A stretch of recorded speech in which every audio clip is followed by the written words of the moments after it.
Hey there. So I hope you miss me. Sorry that I haven't posted in a couple of weeks. I'm definitely getting a little bit behind myself with these when reports and marking and parents' evenings and everything start kicking in. So I'll try and get myself disciplined and make sure that I post them more regularly. I've been motivated to do something I wasn't planning on doing this week. And the reason is that quite a lot of my friends have been watching Gamechangers on Netflix, and they've expressed interest in going on a plant-based diet, and I've been sort of saying the same thing to quite a few different people. So I thought, just to save myself the effort of interacting with other human beings, I'd just record it and then I could send everybody the YouTube link and, try and get my number of subscribers into double figures. So people that I've been talking to have been interested in following a plant-based lifestyle for different reasons. My personal trainer, Randy, at the gym, is definitely interested so that he can live more healthily, but also so that he can bulk up without having a lot of damaging animal proteins, so that he can improve his recovery time. All the athletes that we're talking about, the way they train in Gamechangers have inspired him a little bit. And then there's people like a boss of mine at work and her father and my dad as well, who were all expressing an interest just more for general health than anything else.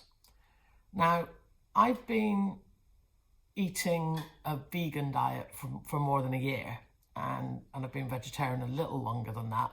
So I'm a relative newbie to it as well, but I've made quite a few mistakes along the way.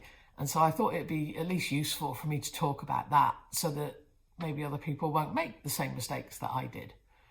So I said that I was vegan, whereas I'm describing other people as being plant-based. And I think that the distinction, maybe it's not important to you, but for me, the reasons for me following a vegan diet were more about animal cruelty, about the suffering of animals that are factory farmed and their death and so on. And I just felt that it was a moral decision for me not to cause suffering to other living creatures that I share the planet with. Just because they're not as intelligent as I am doesn't necessarily mean that I should torture and kill them for food. And hate a vegan seems to be a bit of an online meme at the minute. I'm not telling anybody that I'm morally superior to them. I'm 48 years old and I ate meat with almost every meal, or at least dairy certainly with every meal, for 47 years. I was exactly the same as most meat eaters a year ago. But I just eventually found that the evidence to support that the meat and dairy industry, the evidence against it just got too much for me to continue trying to compromise. And I'd urge people to find out about it and consider it, but I'm not telling anyone what to do. I do a lot of things that are not optimal in terms of my own personal strict moral code. I'm not better than anyone else. I just feel better because I'm starting to at last align my what I believe with what I do. And I just think it makes it easier for me to live. That may not be true for you. I'm not telling you what to do. I'm just explaining why I use the word vegan. As I said, most people that I'm speaking to at the moment are not necessarily interested in animal suffering, and they're not necessarily interested in helping to fight climate change to a large degree. I'm an expat. I live in the Philippines. I travel back to the UK at least once a year on an aeroplane, I mean, it's slightly hypocritical if I was to lecture people about how giving up beef has a really positive impact on the climate, because there's other things I can do. But I honestly think, don't try and be perfect. Don't pretend that you're perfect. Just do what you can to make yourself as aligned with your values as you can. And it's just a happier way to live. But I've gone off on a bit of a tangent here. What I was supposed to be talking about today was the mistakes that I made when I went plant-based or vegan. Let's just use those words interchangeably for now so that I don't keep going off on one or winding anybody up. So if you're interested in giving up meat and fish, eggs, milk, cheese, yogurt, and so on, the documentary Gamechangers did seem to sort of present it as a fairly easy, trouble-free, instantly health-boosting, fantastic thing to do. Broadly speaking, honestly, I agree. But I think you've got to be careful about a couple of things. There does seem to be a little bit of a word out there on the internet that, you know, you don't really need to worry about supplements. Veganism, plant-based diets are fantastic. You can get everything you need from plants. And largely speaking, it's true. But I think there are a few key supplements or things to include in your diet that you really need to think about if you're not going to mess this up. And the most important one is B12. B12, as far as I'm aware, is not made by human beings. It's not made by animals. The reason that we've been okay and we've got enough B12 in our diets in the past, and the reason that animals do, is because if you drink dirty water out of a stream, if you eat vegetables, grass or whatever that's growing and it's kind of got mud and dirt attached to it, or if your personal hygiene isn't the greatest and you get like bits of feces and so on into your mouth, then you get enough bacteria to get the B12 that you need.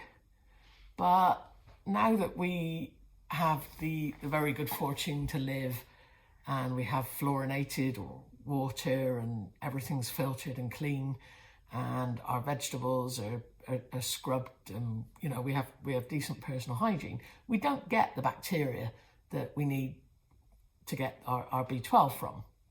So I would really, really recommend that you supplement. Supplements come in a couple of different varieties. I think the best one that's shown greatest efficacy for human beings is sourced from cyanocobalamin. The other type is like methylcobalamin, and the one that's got more science evidence is the cyanocobalamin. And the dosages, I think what I've read is that you can take a single dose a week. It usually comes in really tiny tablets that just go under your tongue and get absorbed like that. And you can take a single one of, I think it's 2,500, I want to say micrograms. I think that's right. But they recommend more if you're older and if you're overweight. And you can't take too much of this. It doesn't matter if you take thousands of amount of times the recommended amount. You'll just pee it out. It's fine. So I actually take usually 1,000 per day rather than the 2,500 a week, because I am older and I am obese. So it doesn't hurt. It doesn't hurt to overdo it a bit. So B12 is important. If you don't take it, there won't be any evidence of that for a while, because your body stores it up and you won't actually be deficient. But deficiency is pretty serious. I think it can lead to, you start with like numbness or difficulty, vision and so on. You can end up paralyzed and blind and risking death. So for the sake of a supplement, I don't know why you would not take it. There are foods that are fortified with B12, like cereals, nutritional yeast, almond milk, soy milk, often comes fortified. But, you need to be really eating something which is fortified with B12 in small doses, like 3 times a day, or just pop a supplement once a week. Now, I think that's the only essential thing that you have to include in your diet if you're going to do the plant-based thing. But there are a few other things that I do, and I really don't want to make this sound difficult or fussy or super complicated and put people off. But the problem is with going plant-based is that if you have a really healthy diet, if you are one of these elite athletes that are on Gamechangers and you've got a cook and a personal trainer and you know, people giving you all this top quality food, top quality advice, you're going to be fine. But if you're just a normal human being, chances are that you're gonna not eat optimally at every single mouthful. You're gonna go out and have a veggie burger now and again, or some chips occasionally. And so if your diet is not carefully crafted and put together, I think that you want to at least consider taking a couple of other supplements as well. And it's not as much hassle as it sounds. Just go source a few vegan supplements, keep them in the house and pop them now and again. I would say that the second most important one would be vitamin D. So I just did a quick reset there because my filming setup is probably not as professional as it could be. I've got an iPad balanced against a couple of bits of plastic that I found in the maths department, which are precariously and wobbly balanced on top of a cardboard box on top of one of my colleagues' desks.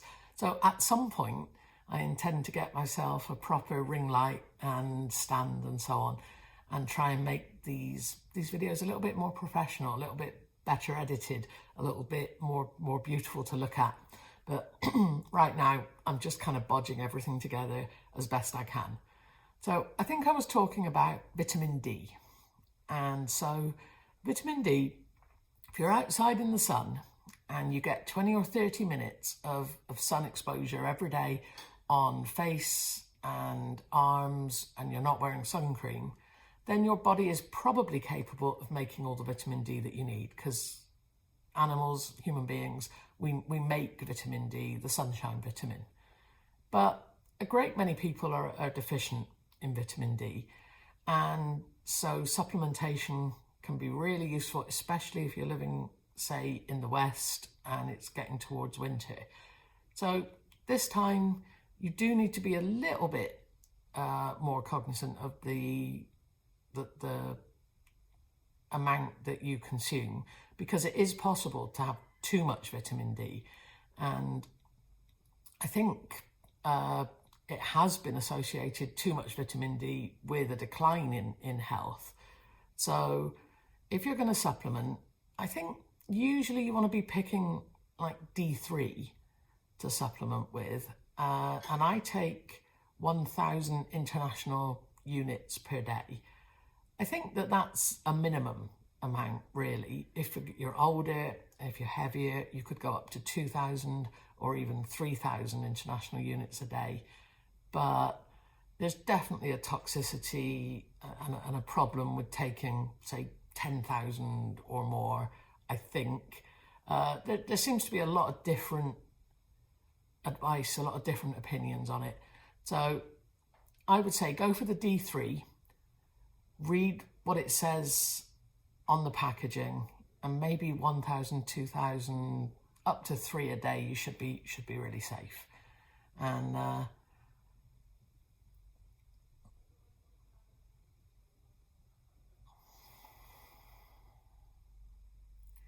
just want to rush in, I know I'm going on a little bit, but I just want to rush in the third type of supplement that I take, which is really not necessary at all, but it's of concern if you are going super healthy and avoiding any salt in your diet. If you're avoiding all animal-based products and salt, there's a possibility that you might not be getting enough iodine.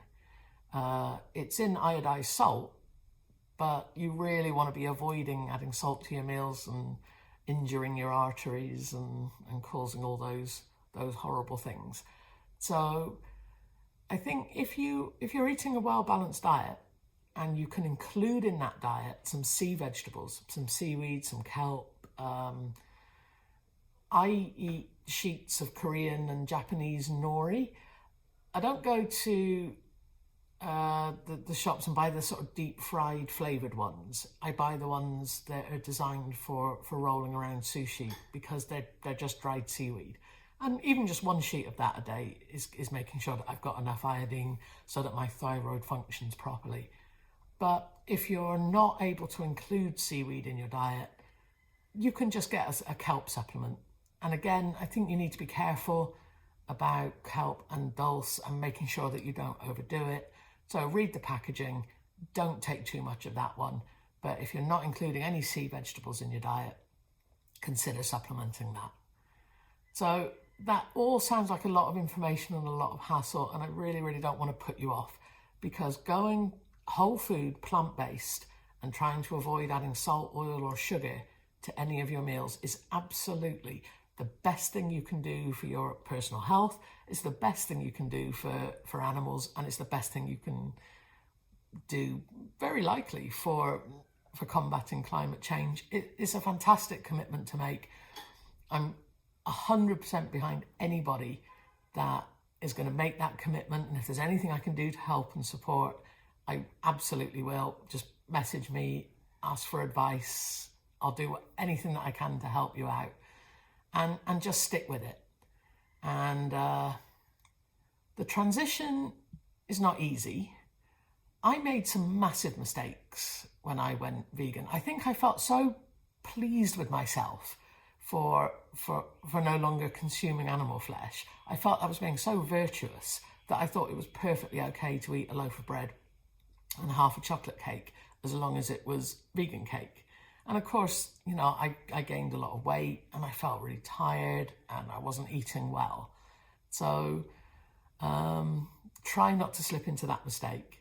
And then I think the other thing that you need to be careful about is that you're going to be rewriting the gut flora. You know, your bacteria in your colon is going to change. The flora, the bacteria that we're digesting all the meat high up in your system are not going to be fed as much. You're going to eat more fibre. You're going to want to increase your intake of beans, lentils, peas, legumes, you know, chickpeas, kidney beans, all of those things. Because that's really where you get such a fantastic source of protein. But all that fibre is digested, I think, lower down in your colon, and you're really feeding good gut bacteria, and it's going to make massively positive impact on your health. But in the short term, as you transition from one to the other, you're going to get seriously gassy. You're going to be uncomfortable, and possibly other people around you are going to be a little uncomfortable as well. So just take it slowly if you want to. Introduce, you know, cut back on the beans a little bit and introduce them slowly, but try and increase them over time, because those are the things that are really going to, you know, benefit the muscles and so on in your body and replace the protein that you were getting from eating bits of dead flesh. So if you're out there thinking about transitioning to a more plant-based diet, best of luck. It is one of the things that I am the most proud of and pleased with in my life. And I don't want to sound preachy or like I'm doing something better than anybody else. It isn't that. It just makes me feel so much better mentally and physically about the choices that I've made. And I hope it does the same for you as well. Peace.